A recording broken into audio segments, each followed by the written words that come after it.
Hello friends, मेरा नाम है अंकित और आप देखेंगे मॉडल पेपर पार्ट 16। देखिए, सबसे पहला क्वेश्चन दिया हुआ है कि parabola Y square minus 8y minus X plus 19 is equal to 0। इसमें लेक्टस रेक्टम निकालना है, यानी कि हमें नाभिलंब निकालना है, यानी कि लेक्टस रेक्टम। देखिए कैसे सॉल्व करेंगे इसको। अगर हम इसको होल स्क्वायर बनाना चाहें कि देखिए होल स्क्वायर कैसे बनाएंगे। यहाँ पे इसके आधे का वर्ग यानी 8 का हाफ कितना होगा 4, और 4 का स्क्वायर यानी कि 16 ऐड करना पड़ेगा, 16 सब्ट्रैक्ट करना पड़ेगा। तो ये 16 के साथ अगर मिल जाएगा तो ये होल स्क्वायर बन जाएगा y माइनस 4 का, और ये माइनस 16 इससे माइनस हो जाएगा तो बचेगा कितना -3। इसको मुझ साइड ले जाएंगे तो ये हो जाएगा x प्लस 3। तो लेक्टर सेक्टम कितना हो जाएगा। यहाँ पे लेक्टर सेक्टम देखें, कंपेयर अगर हम कराते हैं इससे तो कंपेयर कराएंगे। अगर हम Y square is equal to 4a into X है तो 4a इज इक्वल टू यहाँ पे कितना लिखा है 1, तो यानी कि लेक्टस रेक्टम हमारा हो जाएगा 1। आंसर हमारा ए करेक्ट है। इसके बाद देखिए second number question. Second number question में दिया हुआ है कि mod of vector a plus B is equal to mod of vector a minus B. कह रहा है वेक्टर ए और वेक्टर बी के बीच का एंगल कितना है, तो दोनों साइड स्क्वायर कर देते हैं। जैसे ही मैं दोनों साइड स्क्वायर करेंगे यहाँ पे क्या हो जाएगा mod of A square mod of B square two A dot B. इधर क्या हो जाएगा mod of A square plus mod of B square minus 2a dot B. ये कैंसिल ये कैंसिल, इसको मदर साइड ले जाएंगे तो 4a डॉट बी 0 आ गया। हमें पता है कि जब a डॉट बी की वैल्यू 0 होती है तो a और b कैसे होते हैं, परपेंडिकुलर होते हैं। तो आंसर होगा इसका b। ठीक है। इसके बाद निकाल देखिए क्वेश्चन नंबर थर्ड नंबर दिया हुआ है कि यदि vector a is equal to 2i cap plus 2j cap minus k cap और vector b is equal to 6i cap minus 3j cap plus 2k cap, तो a क्रॉस b क्या होगा। तो देखिए कैसे a क्रॉस b हमें पता है कि हम लोग डिटर्मिनेंट से हम लोग फाइंड करते थे, इस तरीके से डिटर्मिनेंट बना के सॉल्व करते थे। तो यहाँ लिखेंगे आई कैप जे कैप और के कैप। आई की नीचे देखें तो वैल्यू 2 दी है, यहाँ पे 2 दी है, यहाँ -1, और बी की जगह दी है 6 -3 और 2। अब यहाँ पे देखो इसको हम सॉल्व करें अगर, तो यहाँ पे देखिए आई कैप आ रहा है और यहाँ पे इसको सॉल्व करें तो 4, और ये कितना हो जाएगा 4, और ये अगर देखें तो -3। ठीक है। तो यहाँ पे कहीं ना कहीं आई कैप आ रहा है हमारा। ठीक है। यहाँ से कितना आ रहा है 4 -3, इसके बाद बीच में माइनस लगेगा माइनस जे कैप। इसको अगर हम कैंसिल करें तो 4, और इधर कितना हो जाएगा प्लस का 6 यानी कि 10 आ जाएगा। तो देखिए यहाँ से सिंपल सा लग रहा है कि यहाँ से 1 आ रहा है मतलब आई कैप, और यहाँ से आ रहा है 10 जे कैप। तो ये केवल एक ही ऑप्शन में है, वो है सी। तो आंसर हमारा हो जाएगा थर्ड। ठीक है। पूरा सॉल्व करने की कोई ज़रूरत नहीं है। इसके बाद देखिए क्वेश्चन नंबर 4 नंबर क्वेश्चन में क्या करना है। 4 नंबर क्वेश्चन दिया हुआ है कि log 4 7 की वैल्यू x है। हमें वैल्यू निकालनी है 7 और 16 की। तो अगर हम इनको आपस में इंटरचेंज कर दें या इसको हम फॉर्मूला ओपन कर लें, अगर फॉर्मूला इसको ओपन करते हैं तो क्या होगा log 7 by log 4 is equal to X. अब हमें वैल्यू निकालनी है 16 की, तो इसको 16 हम तब डिवाइड बना सकते हैं जब यहाँ पे 2 हो। तो हमने 2 से दोनों साइड मल्टीप्लाई कर लिया। अब ये 2 इसके पावर पे आएगा फॉर्मूले से, तो हो जाएगा log 7 और log 16 divide by x by 2। अगर इसको आपस में इंटरचेंज कर ले तो 16 ऊपर चला जाएगा और 7 नीचे आ जाएगा। तो कहीं ना कहीं ये किस में कन्वर्ट हो जाएगा 2/x में। तो आंसर इसका हो जाएगा ए। अगर लॉग की वीडियोस नहीं देखी है तो आप प्ले लिस्ट पर जाके देख सकते हैं, कहीं ना कहीं ये क्वेश्चन इंपॉर्टेंट है। ठीक है।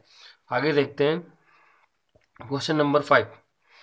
क्वेश्चन नंबर 5 में दिया गया है कि उस सरल रेखा का समीकरण ज्ञात कीजिए इसका y अक्ष से कटा अंतःखंड 5 यूनिट और धन x अक्ष से झुकाव क्या हो 45। Find the equation of a straight line whose intercept in a y axis is 5 and makes angle with the positive axis is 45। ठीक है। तो कैसे सॉल्व करेंगे देखिएगा।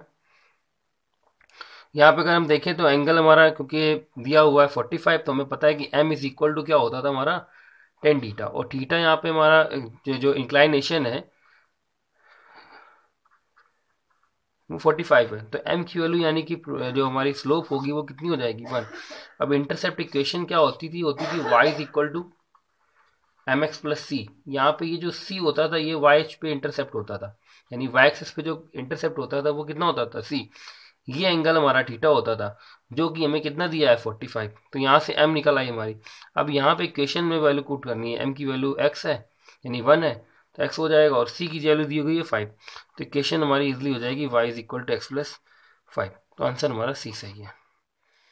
ठीक है, इसके बाद देखिए क्वेश्चन नंबर 6। क्वेश्चन नंबर 6 में क्या दिया हुआ है, किसी समूह में 50 व्यक्ति हैं जो हिंदी बोलते हैं और 30 लोग जो हैं वो तमिल बोलते हैं। 10 व्यक्ति ऐसे हैं जो हिंदी और तमिल दोनों बोलते हैं, तो कितने व्यक्ति ऐसे हैं जो हिंदी बोलते हैं पर तमिल नहीं। देखिए कैसे करेंगे इसको, एक बार इंग्लिश में भी इस क्वेश्चन को समझ लीजिए। In a group 50 students speaks Hindi and 30 students are speaks Tamil and 10 men speaks Hindi and Tamil both language. Then how many members in the group are speaks Hindi but not Tamil? Clear. देखिए कैसे solve करेंगे इसको। तो देखिए हिंदी जो बोलने वाले हैं, जो हिंदी स्पीक करते हैं वो केवल 50 लोग हैं, ठीक है, और 30 लोग वो हैं जो तमिल बोलते हैं।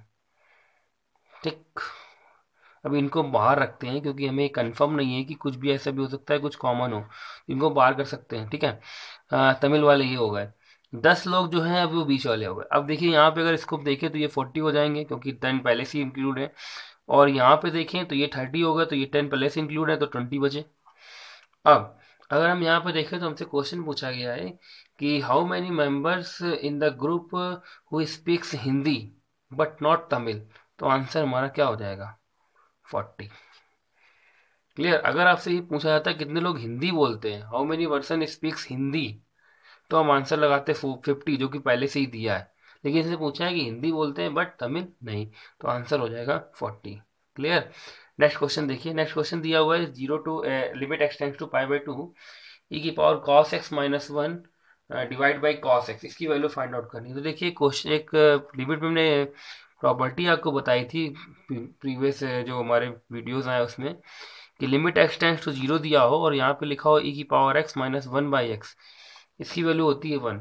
ये क्वेश्चन वही लिखा हुआ है। अगर देखें तो ये लिखा है limit X tends to pi by 2 और ई की power cos X minus 1 upon cos X. देखिए कॉस एक्स की जगह यहाँ पे एक्स है। अब कुछ लोग कहेंगे कि यहाँ पे तो sir limit X tends to 0 है बट यहाँ पे पाई बाई 2 है, आंसर 1 कैसे हो जाएगा। बिल्कुल हो जाएगा, क्योंकि आप जैसे ही यहाँ 0 रखते तो यहाँ भी 0 बनता और यहाँ भी 0 बनता।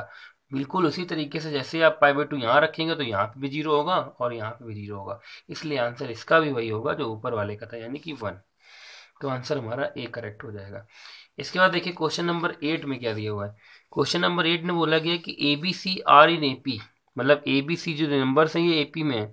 तो कोई भी नंबर्स हम लेट कर लेते हैं जो एपी में है। हम मान लेते हैं एक 1 है, एक 2 है और 3, ये एपी में है। तो बी सी यानी कि बी और सी यानी कि 6 हो गया। सी ए किया तो 3 हो गया, और ए बी किया तो यहाँ पे कितना हो गया 2। अब ये किस में है, तो देखिए एपी में होंगे क्या, देखिए डिफरेंस सेम आ रहा है, नहीं, यहाँ -3 का और यहाँ -1 का, तो एपी में तो है नहीं। जीपी में क्या रेशियो डिवाइड में सेम आ रहा है, यहाँ 1/2 है, यहाँ नहीं है, तो जीपी में भी नहीं है। तो एचपी हमारे पास ऑप्शन बचा है, लेकिन हम देखते हैं एचपी में है कि नहीं। तो अगर ये 3 टर्म्स एचपी में होंगे तो एच बराबर 2ab जो होता है फॉर्मूला हार्मोनिक मीन का, a प्लस बी, ये फॉलो हो जाएगा। ठीक है, तो h की जगह तो देखे तो हमारा 3 दिया है, 2a और b की वैल्यू दोनों की 6 दी गई है, और 6 2 यहाँ पे कितना हो जाएगा 8, यहाँ कैंसिल किया तो 4, यहाँ किया तो 2 और यहाँ किया तो 3, तो दोनों साइड्स इक्वल आ रहे हैं, मतलब ये किसमें होंगे HP में। तो आंसर हमारा बिल्कुल सही है सी। ठीक है, इसके बाद देखिए क्वेश्चन नंबर 9 दिया हुआ है। 9 नंबर में कहा गया है इफ यदि ए और बी दो घटनाएं इस प्रकार की हो कि P A is equal to 0.5 और P B is equal to 0.6, तो पी ए यूनियन बी की वैल्यू 0.8 दी हुई है, तो पी ए बाई बी की वैल्यू क्या होगी। ठीक है, तो ऐसे कैसे सॉल्व करते हैं इसमें, मतलब ए और बी दो कोई इवेंट्स हैं जिसमें आपको प्रोबेबिलिटी ऑफ ए दी हुई है 0.5, प्रोबेबिलिटी ऑफ बी दी 0.6 और probability of A union B 0.8 है। तो पी ए बाई बी की वैल्यू फाइंड करनी। तो एक फॉर्मूला कंडीशनल प्रोबेबिलिटी का होता था पी ए बाई बी का, ये होता था P A intersection B upon P B. तो देखिए इसको कैसे सॉल्व करेंगे। तो पहले तो हमें पी ए दिया हुआ है, पी बी दिया है। देखिए हमें पी बी पता है, हमें केवल यहाँ पे चाहिए क्या, इंटरसेक्शन, और यहाँ पे हमें यूनियन दिया। तो एक फॉर्मूला और आपने पढ़ा है, P A union B is equal to P A plus P B minus P A intersection B. तो पी ए यूनियन बी कितना दिया, 0.8 पुट कर दिया। पी ए कितना दिया है, 0.5, ये पुट कर लिया। पी बी कितना दिया है, 0.6। पी ए इंटरसेक्शन बी हमें नहीं पता है, इसको हम एक्स मान ले तो ये एक्स हो जाएगा। यहाँ पे देखें तो ये हो जाएगा 1.1, माइनस किया तो 0.3, एक्स की वैल्यू हो गई। और यही यही हमारा ए इंटरसेक्शन भी है, तो यहाँ हम लिख सकते हैं 0.3। और पी बी की वैल्यू कितनी दी गई थी हमें, क्वेश्चन ने पी बी की वैल्यू दी गई 0.6, ये पुट कर लेते हैं। कैंसिल किया तो 1/2 यानी कि 0.5। तो 0.5 जो होगी वो पी ए बाई बी की वैल्यू हो जाएगी।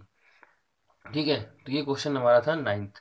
अब देखते हैं इस सीरीज का लास्ट क्वेश्चन, जो पार्ट 16 का लास्ट क्वेश्चन है हमारा 5, 10, 15 और 20 और 25। इसका माध्य विचलन यानी कि मीन डेविएशन क्या होगा, क्या मीन डेविएशन हमें फाइंड आउट करना है। देखिए कैसे फाइंड आउट करेंगे।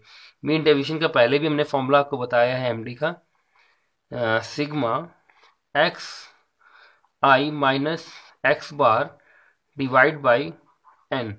देखिए एक्स आई का मतलब जो टर्म्स दिए गए हैं 5, 10, 15, 20 और 25 ही हैं। एक्स बार का मतलब है कि इसका मीन। और देखिए अगर ये देखो सारे टर्म्स हमारे जो डिफरेंस है वो सब में सेम होता है। जब डिफरेंस सेम होता है तो जो मिड में वैल्यू लिखी होती है वह उसका मीन होगा। ठीक है, या फिर हम कह सकते हैं लास्ट और फर्स्ट को डिवाइड करके, मतलब ऐड करके 2 से डिवाइड कर दें तो हमारा मीन आ जाएगा। तो मीन यहाँ 15 हो गया। आप सबसे इसका डिफरेंस निकालें क्योंकि मॉड लगा है, हमें डिफरेंस निकालना है। 5 दिया हुआ है, 10 दिया है, 15 दिया है, 20 दिया है और 25।